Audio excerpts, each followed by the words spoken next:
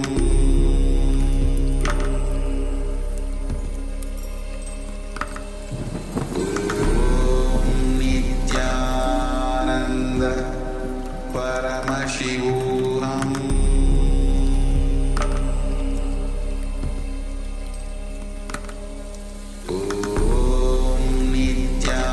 Nityananda Paramashivoham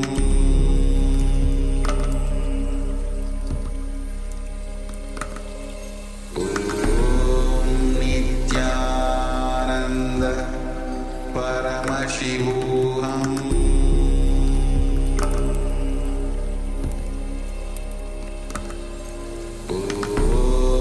Nityananda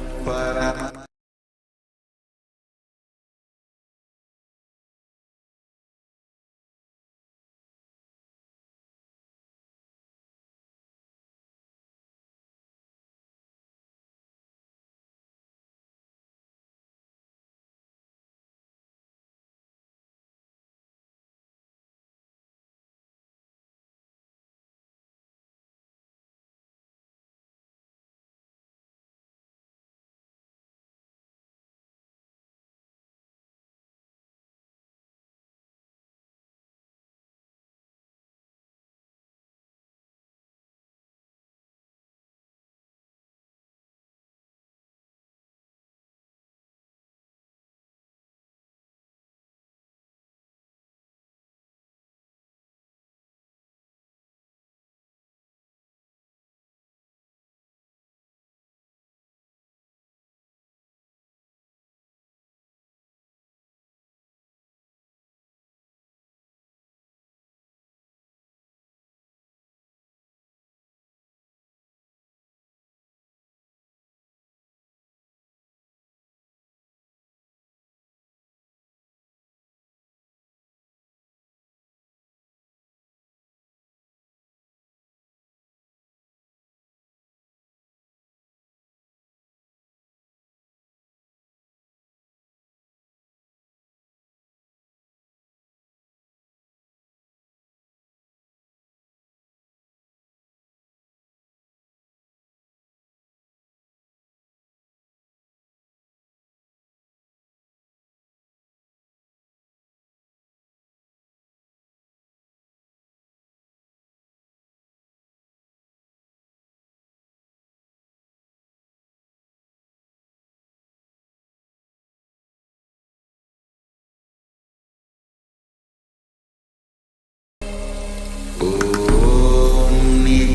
Nityananda Paramashivoham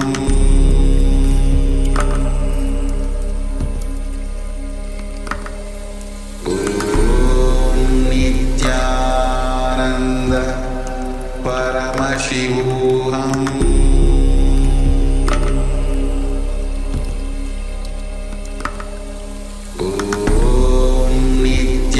Nityananda Paramashivoham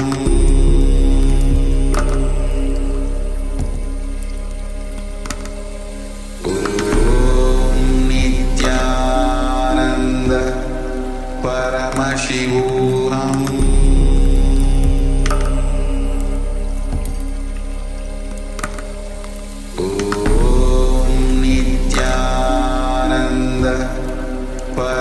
Paramashivoham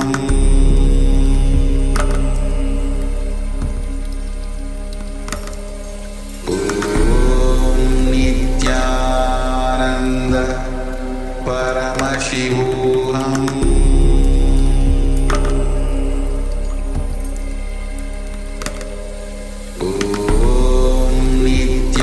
Nityananda Paramashivoham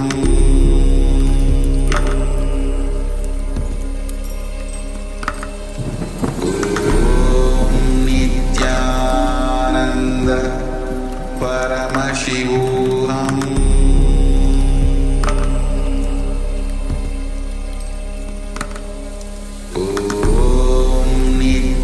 Nityananda Paramashivoham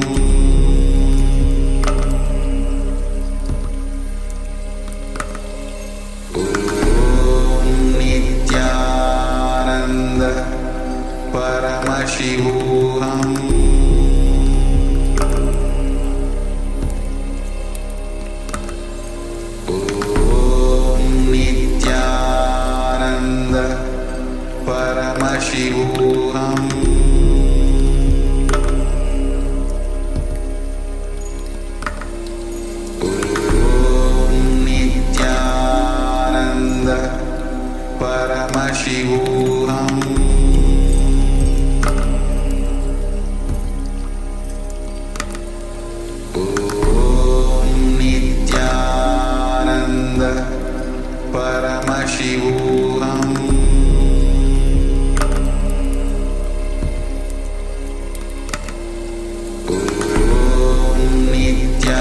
Nityananda Paramashivoham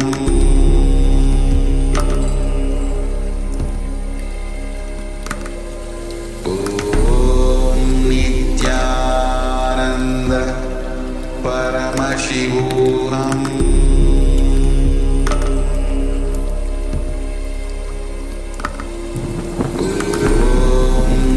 Nityananda Paramashivoham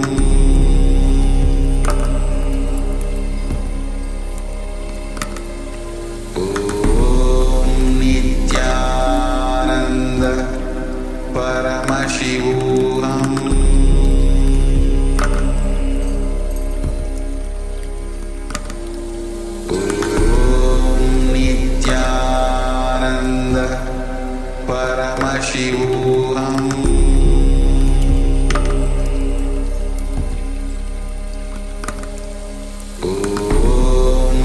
Nityananda Paramashivoham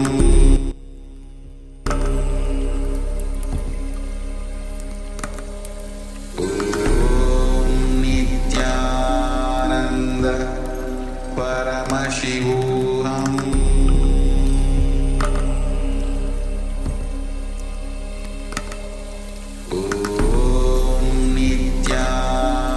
Nityananda Paramashivoham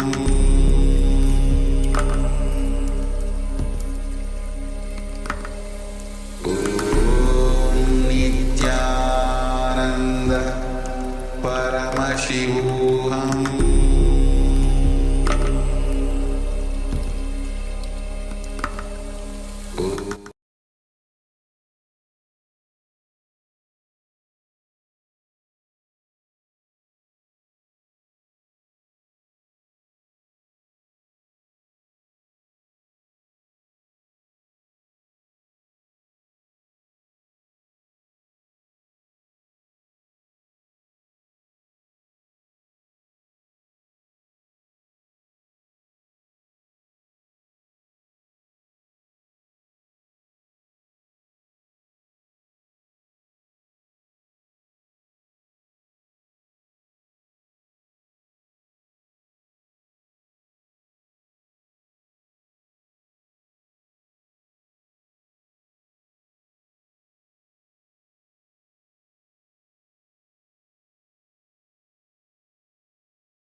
Patanjali gives us an understanding about pain and how to go beyond pain so that the will can wither away. See, understand, this is the highest clarity. Will withering away. Your will withering away. Like a leaf falling from the tree, will just falling from your body.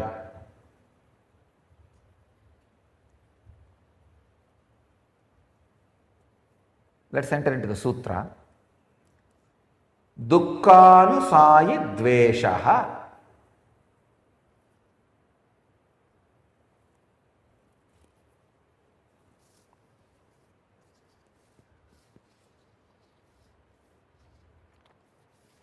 I will give you the translation of Swami Vivekananda. Aversion is that which dwells on pain.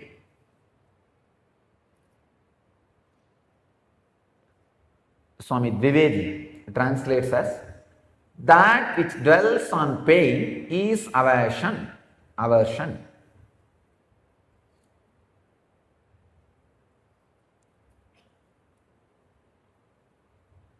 Purohit translates as, aversion is recoiling from pain. Sachidananda translates as, aversion is that which follows identification with painful experiences.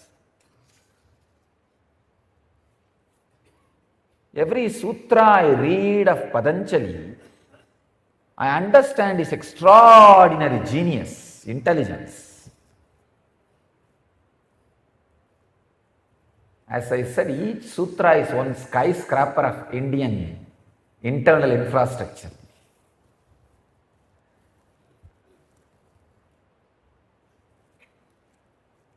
If I am given the chance, I will name at least one Indian city in the name of Patanjali, who contributed so much. Patanjali, Swatmarama, Goraknatha, Maschendranatha, all of them should be honored. At least some cities should be named after them. Maschendranatha and Goraknatha are the predecessors of Swatmarama, on whose sutras every day we are working. Patanjali, the Hatha Yoga Sutras. Every day morning process we are doing is sutra. Today what we did, the 4 type of process, the Kumbhaka, Andar, Bahir and Sankalpa. That is from Swatmarama, the basic principle. The sutra says, Dukkhanusayi dveshaha. Dukkha anusayi dveshaha.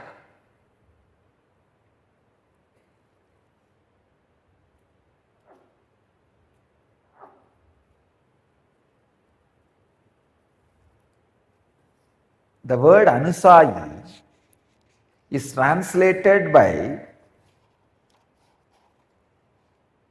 sharer as clinging, taimini as repulsion.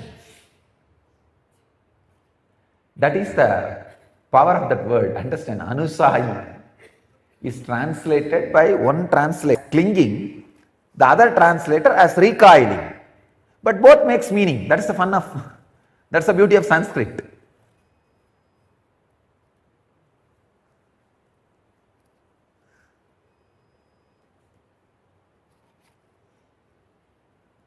Whether you cling or recoil, I can translate that word anusayi as responding. It's like when you have the staring fight, stare, don't blink. The moment you blink, you lost. Same way, when you face pain, don't blink. Don't respond. Responding is anusayi.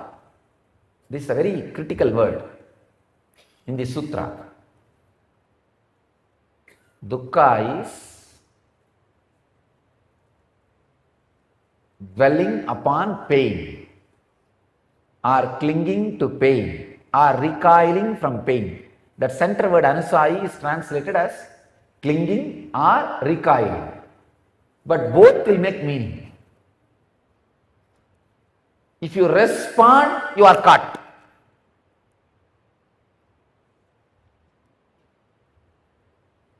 When it comes to the question of pain, don't respond. Whenever people bring their problems to me, if it is out of pain, I just postpone. Nothing else is needed. Just postpone. It will become all right. But the ego is such, it will say, no, even if you postpone, it is not going to go now. Then I tell them, suffer. What to do? Do not try to find solution when suffering is there. Don't blink. Don't respond. Any response you give when suffering is there will be a weapon you lost. Understand? You would have created some strong intellectual ideas to get you out of suffering. But when the pain is actually present in your inner space, don't use them. Don't use those weapons.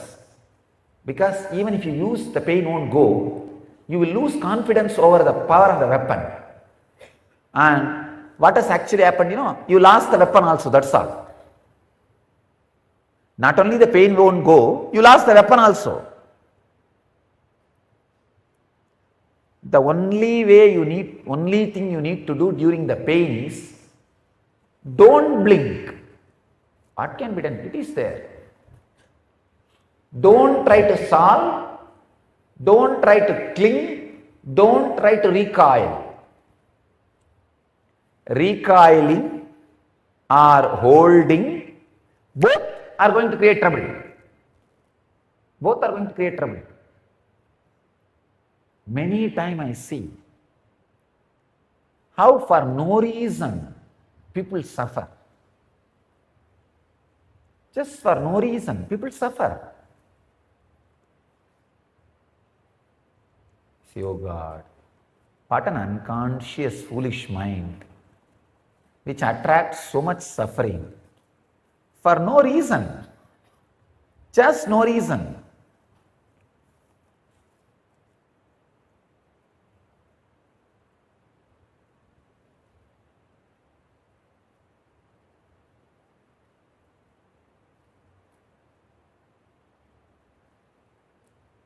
Very funny mental setup. Another one worst thing is, all your effort to recoil will hold. Holding will create more.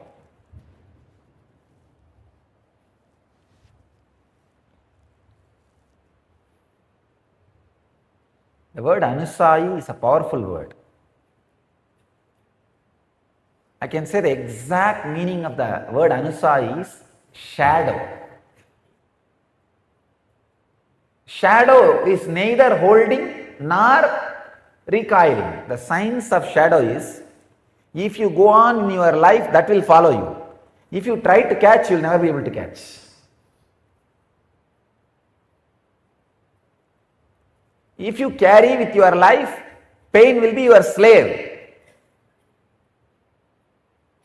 If you try to hold or respond, correct, alter, try to bury your shadow, nothing can be done. Surya, sun god, has two wives. Wife means feminine energy, is expression. One, Usha, is light, radiance. Another one, Chaya, the shadow. Two are his wives, his energies.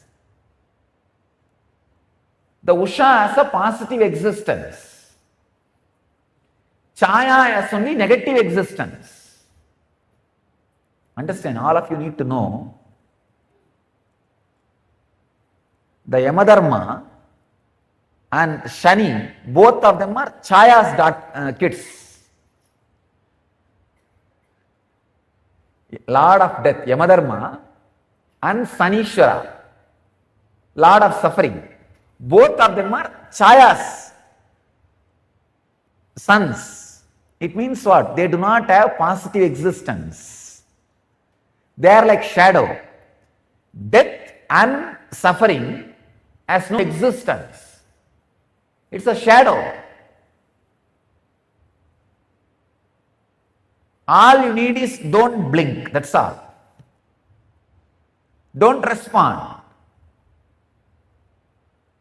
Whatever response you make, you are in trouble.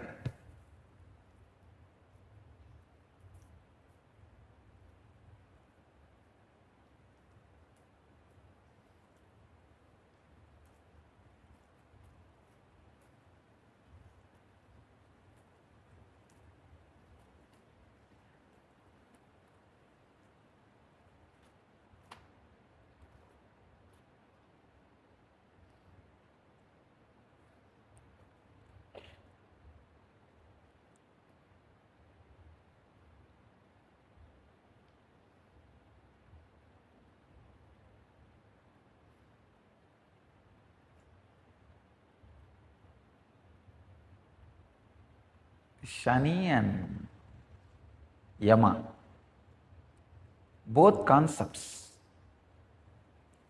If you don't blink, they will become auspicious to you. The moment you blink, over.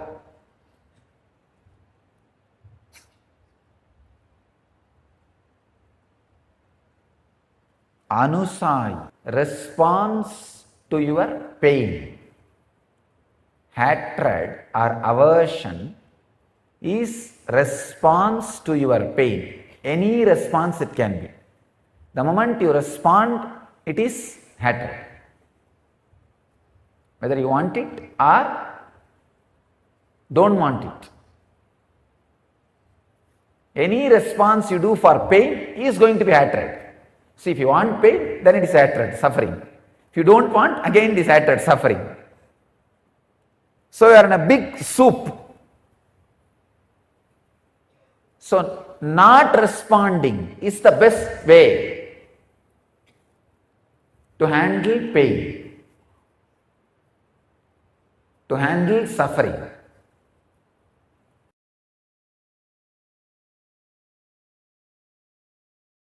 First thing, I wanted to make it very clear. Any stress is healthy when you accept stress. Please understand, stress is unhealthy only when you have the concept you may burst at some point. If you feel, if you believe, if I accumulate more and more stress, at some point I may burst. No. Stress is disease based on belief. If you are very clear, no amount of stress is going to make you burst. Stress is not like a steam, understand? See, you visualize stress is like a steam. More steam, more steam, more steam. One day the boiler will explode. No. Every night when you sleep, boiler is emptied again. Every sleep is a stress buster. So how much you can build within one day? Nothing. You are not that intelligent. Even your stress building level is only mediocre level. Understand? It is wrong. Ideas about stress needs to be burst first. Stress busting is nothing but busting the wrong ideas you carry about stress. I wanted to make it very clear. These are all called modern day scientific myths. Myths from the psychology, superstitions from psychiatry, superstitions promoted by Sigmund Freud and Jung, the theory of unconsciousness, theory of accumulating the stress. I tell you, I am defining you the beauty. Beauty is the feeling you carry when somebody appreciates you. Please understand. I am defining in the mundane level, not in the spiritual level. I am defining in the mundane level. Beauty is the feeling you carry when somebody appreciates you. Means if somebody says, "Oh, you look great," then the feeling you carry is beauty for you. And same way, when you make somebody else to have that same feeling about them, in them, it is beauty for that person.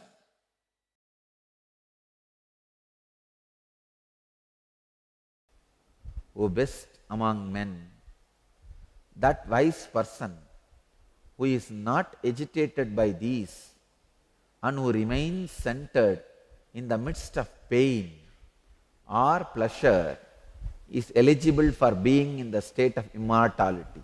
I tell you, he is asking you to decode the experience of pleasure and pain in you.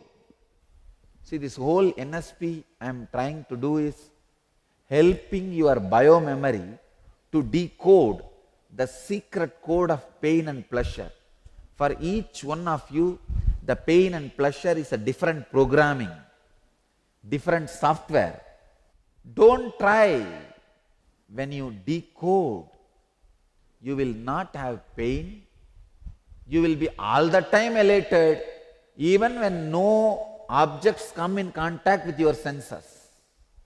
I am not saying you will have only bliss. Even the joy will be there constantly, even when the sense objects are not coming in contact with your senses. And you will not have pain, even when you are supposed to have the worst pain. When you decode the signs of pleasure and pain, You don't know the joy of living in a body which does not have a pain. I am telling this out of joy. When you decode, I tell you, it is such a big utility for you. It is not moral science. It is not even spirituality. If I tell you, run straight in the bus stand, there is one lottery ticket, and buy this number, lottery ticket, you will get 10 crore. You think that I am teaching you morality? Or I am teaching you some great spiritual science? No. I am just teaching you something which is going to be direct utility for your life. Exactly same way I am telling. Close your eyes and see when the pain and the pleasure happens and decode it. It has a tremendous utility. Even 10 crore cannot give you something that will be given to you when you decode your pleasure and pain inside you. And you will not even carry that as understanding by word. You will not even know if you are asked to tell what really happened in you. That is a big problem. Decoding your pain and pleasure as highest utility in your life. Every time when you are levitating, understand, I am helping you to decode your deeper and deeper levels of being. Not only your pleasure and pain, heat and cold related to this body engrams, the heat and cold related to the past engrams also are getting decoded. An incarnation lands on the planet Earth only to teach the science of decoding heat and cold, pleasure and pain related to all spectrums for human beings. If this one science is taught, all violence on the planet Earth will disappear. All pain in the planet Earth will disappear. Only when you have pain, you feel like giving pain to others. When you are lazy, you want the whole world to be lazy. When you are alive and active, you want the whole world to be alive and active. Whatever you are, with whatever you associate yourself, you are bound to reproduce that on the whole world. Krishna is hitting the right point. He is not giving moral lessons, blabbering. He is throwing spiritual atom bombs to destroy your engrams. When you remove a tree, the root and the mud in which the root was there, whole thing should be removed. Otherwise there can be bits of the roots in the mud, and that from there the tree can grow again. Same way, when an engram is removed, it should be removed from the root and the mud from where the root was there. The science of decoding will remove all your sufferings from the root and the source of the root. Mud from where the root is growing. See, when you are drunk, you blabber. When you are drunk with the ego of the intellect, also you blabber. When you are normally drinking and blabbering, people will realize. But when you are drunk with the ego, intellect and blabber, it's called discourses. In the sutra, Krishna is not telling how to live, he is telling how to be.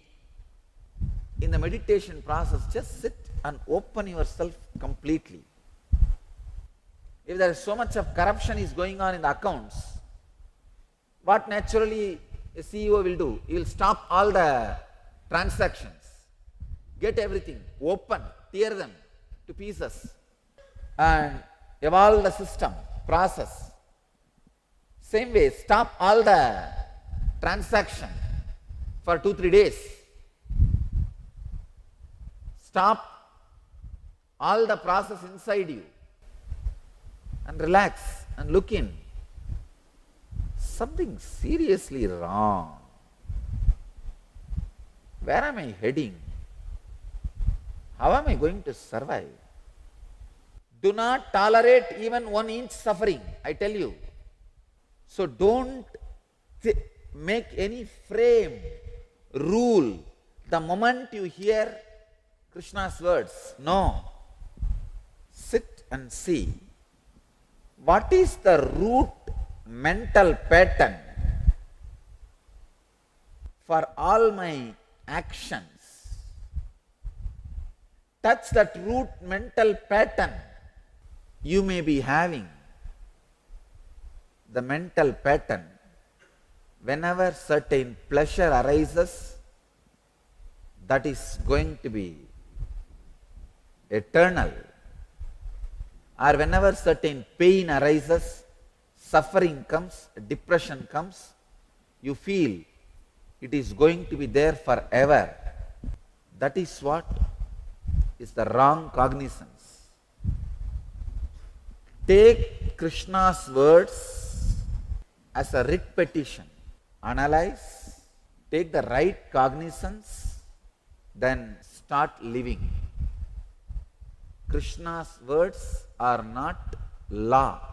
If you take them as a law, you will have an intrinsic hatred towards it. Krishna is not giving any commandment. First of all, he is not a commander, he is a charioteer. Don't you see the position in which he is sitting and talking? He is actually in the lower platform. Arjuna is sitting in the higher platform. And the ropes controlling the horses are in his hand. And the stick which he is using to control the horses are in his hand. And he is stretching his neck, turning and talking. He is not a commander. He is actually in a position of being commanded. That is why I say, this is not a commandment. It is a humble but straight truth. Simple, straight truth. See, when the senses come in contact with the objects, the heat and cold is experienced in a subtle way in the senses, which in turn gives rise to the pleasure and pain. These have a beginning and an end. So today try to experiment. Completely become aware of your tongue. Take a piece of chocolate or candy, some sweet. Take a green chili. One side of the tongue, touch the sweet. Other side of the tongue, touch the green chili. And see what is happening exactly. How the heat and cold is getting raised. Please understand. Don't name them as pain and pleasure. See how the heat and cold is happening. What kind of change? I am giving you one example. You can do it with anything. With anything. Experiment with your body. How the heat and cold raises pleasure and pain. How when the heat turns into cold, pleasure turns into pain or pain turns into pleasure. When the cold turns into heat, how the pain turns into pleasure and pleasure turns to pain.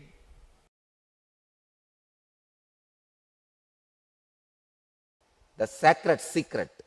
First thing, your death is not end of your life. Second, you take another one body. Third, in that body also, you don't lose anything you accumulated in the inner world or the outer world. Just as the embodied one goes through tenderness of boyhood, bloom of youthfulness, and infirmity of old age, in this body, in the same manner, it takes on another body. Why you don't cry every morning that I am not the same person as yesterday? Because you believe the percentage of change is only 1%, the percentage of continuity is 99%. That is why. See, every day the change is very little. Every year the change can be like a 5%. See, every day if you see a change, if you see the percentage of change, it can come only 0.1%. If you see every year, it can be considered as 5%. Sorry, you can't even say 5%, 1%. If you keep average 100 years as a life. So every day change is only 0.1%. If I have to go to a proper mathematics, it can be 0.365%. Every year the change can be considered into 1%. If I keep 100 years as the average life, which is not, but which is supposed to be. So even if I keep 100 years, so the change per day is 0.365%, per year is 1%. That is why you feel safe, you don't feel any danger, because the percentage of continuity is too much. The percentage of change is very less, negligible.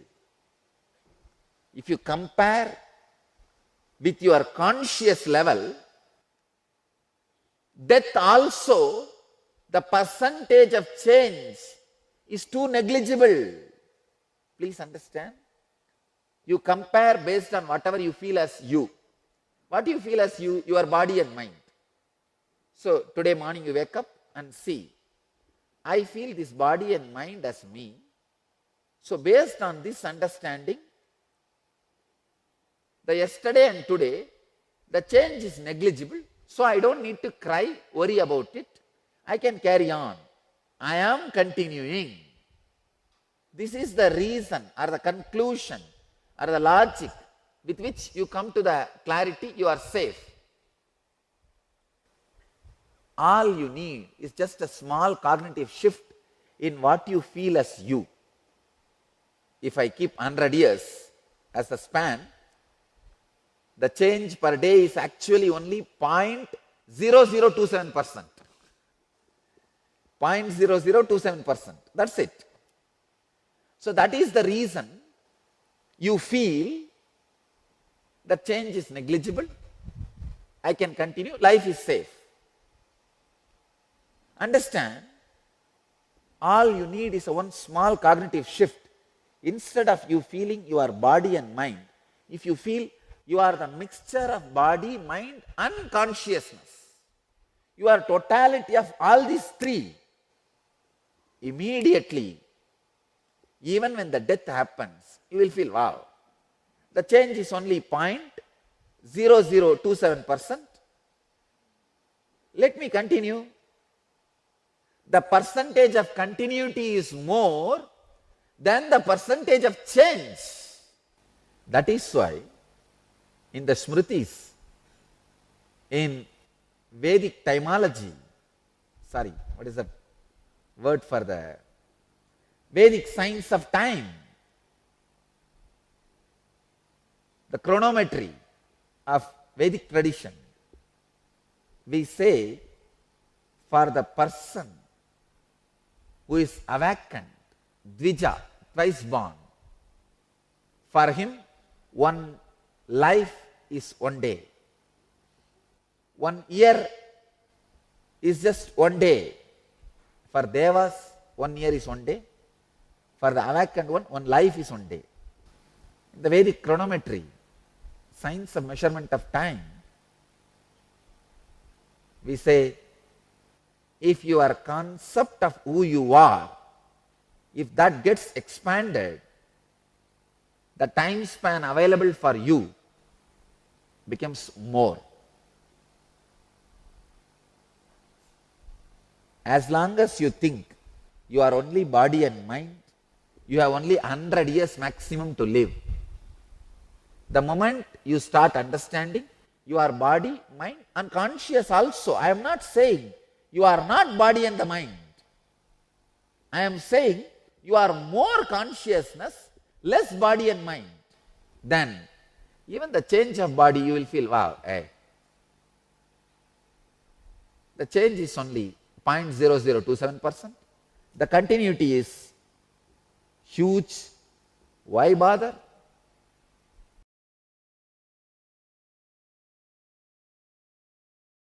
Please understand, I am defining insanity. For any action which you have done, any thought you have had, any space you have cherished and entertained, if you are not able to handle the side effect and after effect of that, you are insane. Please listen. I am defining insanity. Any action you have done, thought you have cherished, space you have entertained, if you are not able to handle the side effects and after effects of it, you are insane. Look into the life. Look into the life. It is really unfortunate that every day you prove yourself to be insane. Please understand. One of the difficult things is, after you prove yourself to be insane for 10 times, 11th time you give up on yourself and you think this is normal. And you use others' insanity to justify your insanity. I tell you, comparison is such a great healer for you. That is why you entertain comparison. When it hurts, you try to get rid of it. But it's a great healer and tranquilizer you are using. Comparison is one of the greatest tranquilizers human beings are using. It's one of the great tranquilizer. That's the right word I'll use.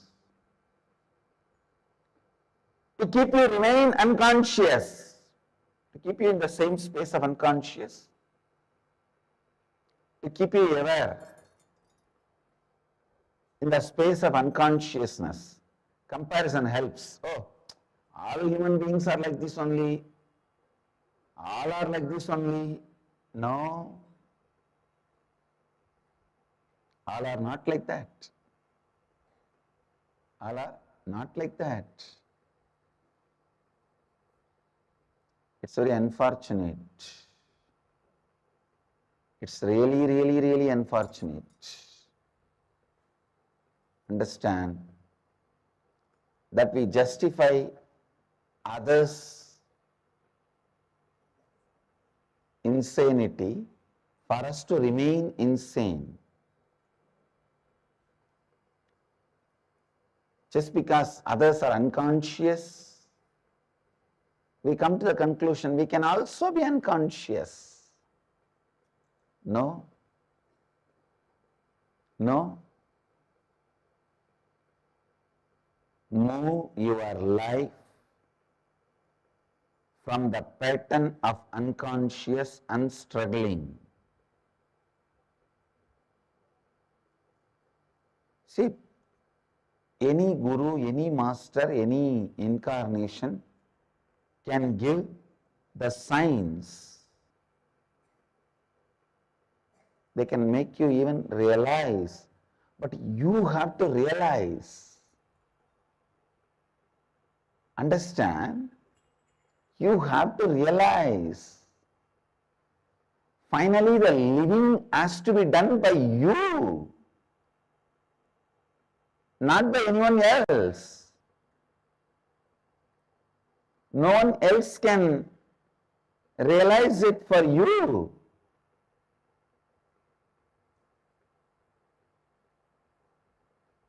You have to realize it. You have to live it. You have to radiate it. First thing, you do not need to suffer.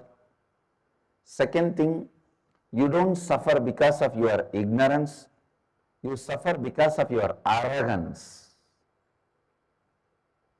Maybe the arrogance comes by ignorance, But if you understand your suffering is because of arrogance, you can do something about it. The moment you classify that as ignorance, you decide you can't do anything about it. Just ignorance without arrogance is never a suffering. Understand?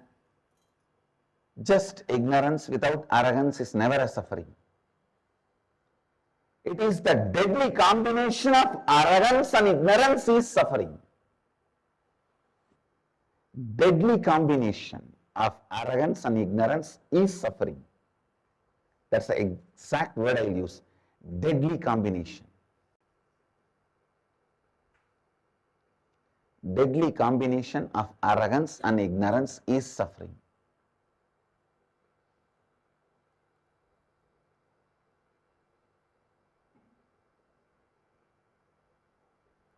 If you just give up arrogance, life will be completely new. It will not be insane. You do not need to suffer. Ignorance is not the main cause of suffering. It is a deadly combination of ignorance and arrogance is the root of suffering. Ultimately, whatever may be the issue, our masters have found solution. It can be solved.